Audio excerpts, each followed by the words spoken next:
Hey, what's up, guys? It's Rick with the Digital Divide, and today we're going to go on another thrifting adventure. We had some beautiful weather over the weekend, and I figured I haven't been thrifting in a while. I'm going to go treasure hunting and see what goodies I can find. If you're wondering what I look for me, mostly what I'm looking for is retro video games, vintage toys from the 80s or 90s, which is when I grew up. Comic books, preferably gold, silver, or bronze age, and then any tech gadgets or interesting finds I'll jump at. So the first place we stopped by was the Kaufman Community Center, where they were having an indoor flea market, and I've never been here before, but I wanted to check it out and see what I could find. Unfortunately, this spot ended up being kind of a waste of time. There really wasn't anything inside. It was mostly a bunch of older folks in here selling antiques and whatnot, but I did find a couple of gems, specifically this Ninja Turtles VHS that I grew up watching as a kid. I remember it distinctly. I don't collect VHS for the most part, but I had to pick that up.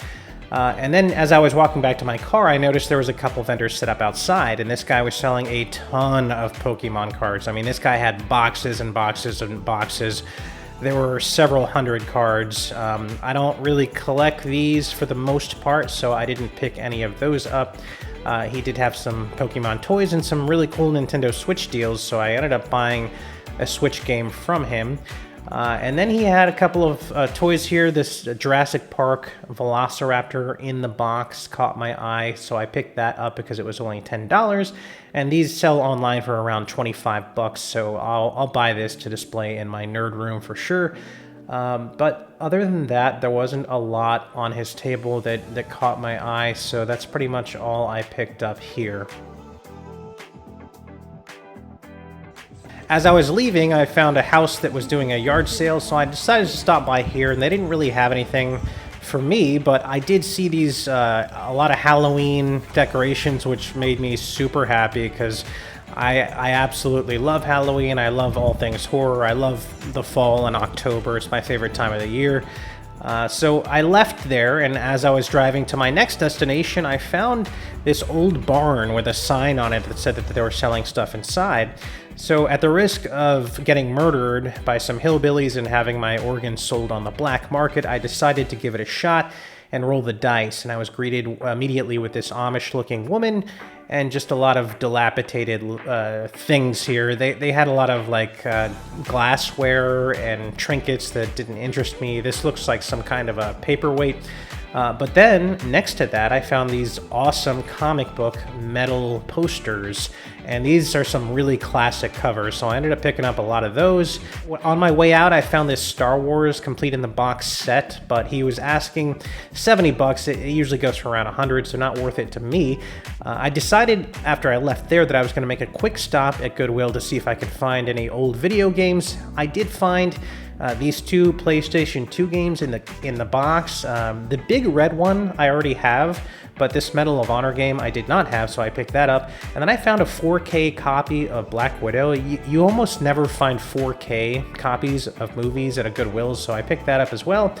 After I left the Goodwill, I found another neighborhood that was having a community flea market, and this woman had some cool Black Panther plushes, so I picked up this little one because I recently picked up a copy of his first appearance, so I'll put that next to the comic book.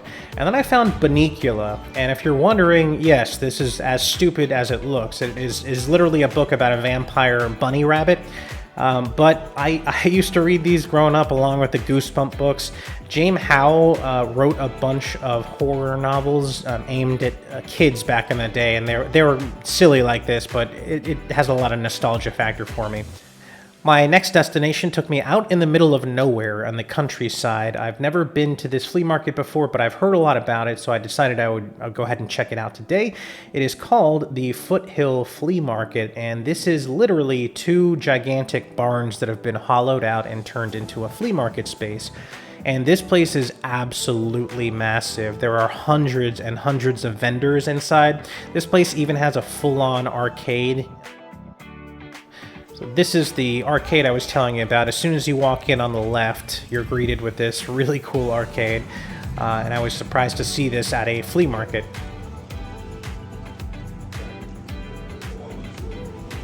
So the first booth I stopped by had a bunch of motorcycle helmets, and If I hadn't just picked up a second helmet, I definitely would have bought one here because the prices were great.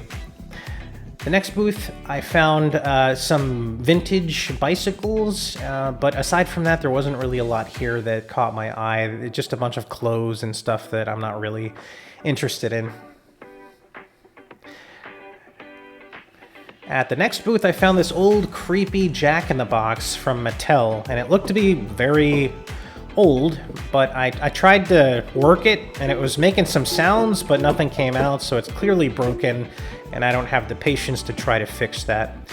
And then I found an auto harp in the box with the instruction manual. This is a really cool instrument, but not one that I play or collect, but if you are a player of this instrument and you're looking for one, this would have been a neat find. And then I found a easy bake oven in the box from the 90s. Again, not something I'm interested in, but cool to see. I also found these collectible Star Wars glasses, and then I found some stuff that I'm interested in, which is these Star Wars figures from the 90s. And they did have some figures here that I've been looking for. This 4-LOM figure has been on my list for a little bit, so definitely picking that up because it's in the box and it's only $5. I ended up picking up a couple of figures here.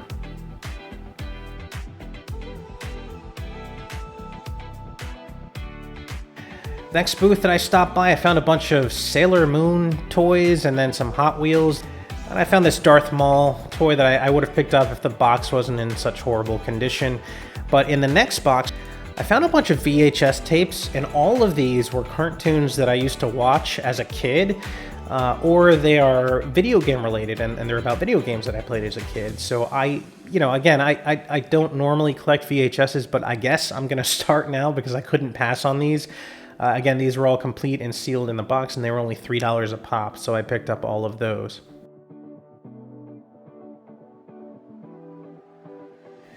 My next stop, I found a bunch of like old car prints, and then a stack of comic books, but these were mostly Archie. It's not something that I collect.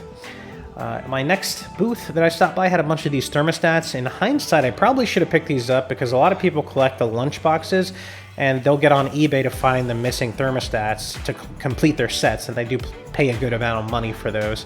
But I didn't buy any of that. I was super happy to find this. This is a Gargoyles board game that I've been wanting to pick up for a while, and it's brand new in the box, never opened. Still has the plastic on it, and he was only asking for $5, so I definitely picked that up.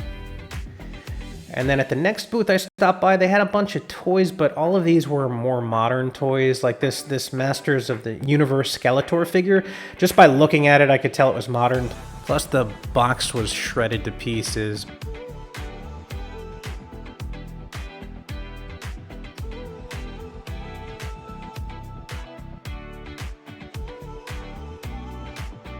All of this stuff is like modern. And I did find this awesome Black Panther pop, and I would have picked it up if the box wasn't completely jacked up. They did have a Transformers toy that I saw here that looked neat, but again, this is a modern toy. It's not a 90s or 80s figure that I would have been interested in. Now behind that, I found a bunch of PlayStation 2 games that were loose for only $3 a pop. I ended up picking up a lot of those and then making my own cases for them. Behind that, I found another James Howe horror book that I used to read as a kid. This is the same guy that does the Benicula books and all that stuff. So I was blown away to find 2 of those in one day. But there was nothing else there that I picked up aside from that book. At the next booth, I found this cool Halo set for $8, but I didn't end up getting that. I passed on that. And then I found this Jurassic Park set, and man, I would have picked this up for $10 had I not just bought one at the other place. And this Death Star Trench Run Lego set was super tempting, but I passed on that as well because he was selling it for a little more than it goes for on eBay. It looks like somebody made this Spider-Man. And then I found a random horse saddle, which was interesting. And then this was really cool to see. It's like half of a car that's been cut in half. It looks to be like an old Chevy, and for some reason there's a werewolf inside, which I thought was neat to see. And then this really old, busted up dirt bike that is clearly not running anymore. This booth had a lot of old stuff like vintage Coca-Cola signs and lunch boxes and Budweiser signs, these old McDonald plushes. A lot of this stuff is super old. And then I found this guy was selling a tire. It was like a vintage tire, complete with the rim, for only $30, which was an amazing deal. And then I got super excited when I found this, because it's a Pac-Man My Arcade machine for only $3. The sticker on it said that it needed batteries, but after playing with it, I noticed it already had batteries, so I powered it up, and it's broken. The screen does not work, and that's unfortunate, because I definitely would have picked that up otherwise. I just don't have the patience to try to open it up and fix it. Next, I found a treasure trove of PlayStation 2 games for only $2 a pop. There were a lot of games in here that I've been looking for a long time, so I ended up picking up a lot of those. Next, I found a completely functional jukebox. This would be cool if you owned a bar or something like that. And as I was leaving, I found a box of $1 comic books, and I picked up a ton of those as well. So guys, this is my haul for the day. I got a ton of awesome stuff, as you can see. I only spent about $100 on all of this, which is a hell of a deal. So again, I'm starting off with the Gargoyles in the box board game that I've been wanting to check out for a while for $5. And then I did pick up 4 of the 5 metal posters that I found at that barn, and these are going to go up on the wall. And then I picked up 6 VHS tapes, which is odd because I went from 0 to 6. And and then I got 2 Star Wars figures, the 4K version of Black Widow, and a ton of amazing PlayStation 2 games. And most of these, again, I only paid $2 or $3 a pop. I ended up reproducing my own custom cases for the ones that I bought loose. But this is just a hell of a deal to find all of this for so cheap. And then I did pick up a single PlayStation 1 game, the Sonic Forces on the Switch for $10, this Black Panther plush, and then a handful of $1 comic books. And again, I picked these up just because they're $1, so I'll go ahead and add them to my collection for that price. And I picked up this Velociraptor from Jurassic Park, complete in the box, as well as 2 of those books that I grew up reading as a kid. So that's going to do it for me today, guys. As always, thank you for watching. Let me know if you pick up any interesting finds yourself.